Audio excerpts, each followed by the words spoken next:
שלום לכולם, היום נדבר על יצירת תיק השקעות בגוגל שיטס. נניח שיש לי יומן השקעות שבו תיעדתי בכל יום שקניתי נייר ערך את הכמות שאותה קניתי ואת המחיר שבו קניתי. כמובן שניתן לתעד גם מחירה. לצורך הדוגמה, יצרתי פה יומן רנדומלי. ניתן לראות שקיימים ניירות ערך שקניתי במספר פעמים שונות ובסכומים שונים. עכשיו אני רוצה לייצר גיליון שירכז לי את התיק. יחשב לי את המחיר הממוצע שבו רכשתי כל נייר ערך, את כמות ההחזקה הכוללת ועוד נתונים נוספים.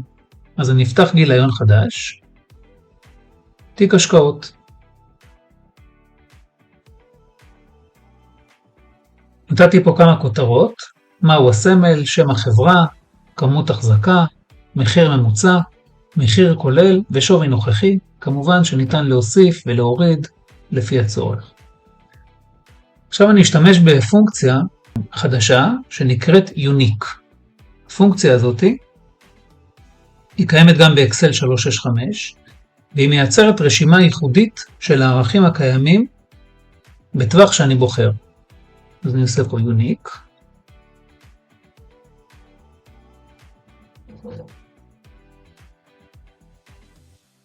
אני בוחר את הטווח, טווח צריך להיות, שימו לב, לא כולל את הכותרת.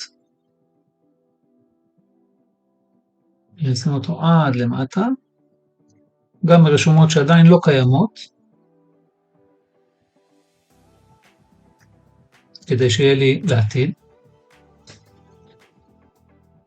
הנה אתם רואים שהועתקו לי כל הסמלים באופן ייחודי.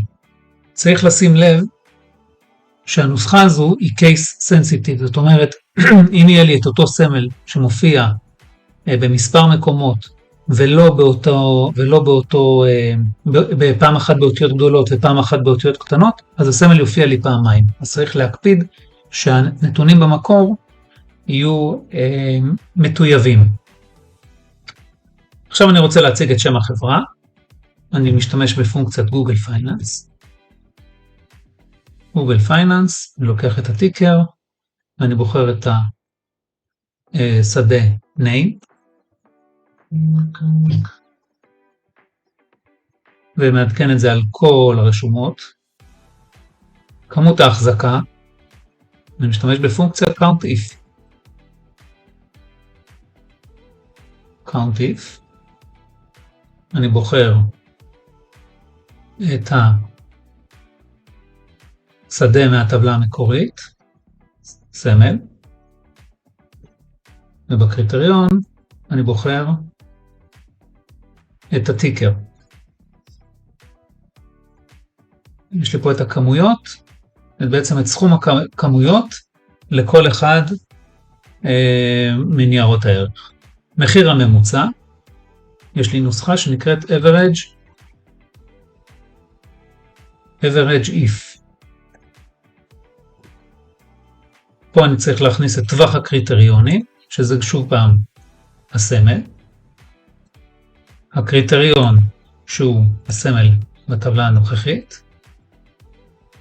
ו-average range זה בעצם המחיר הממוצע, מחיר הקנייה.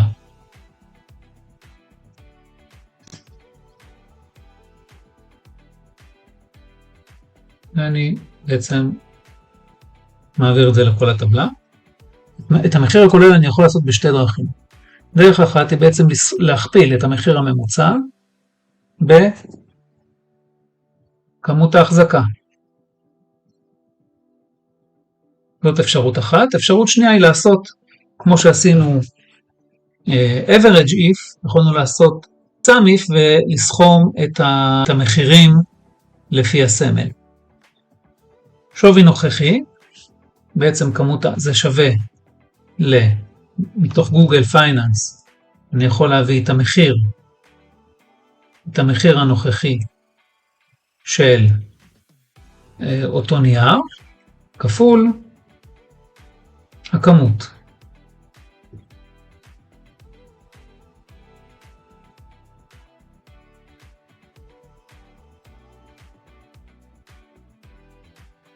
זהו המחיר הנוכחי.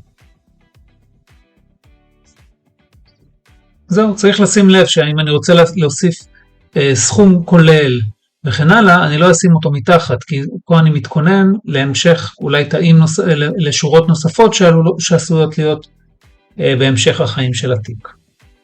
תודה רבה.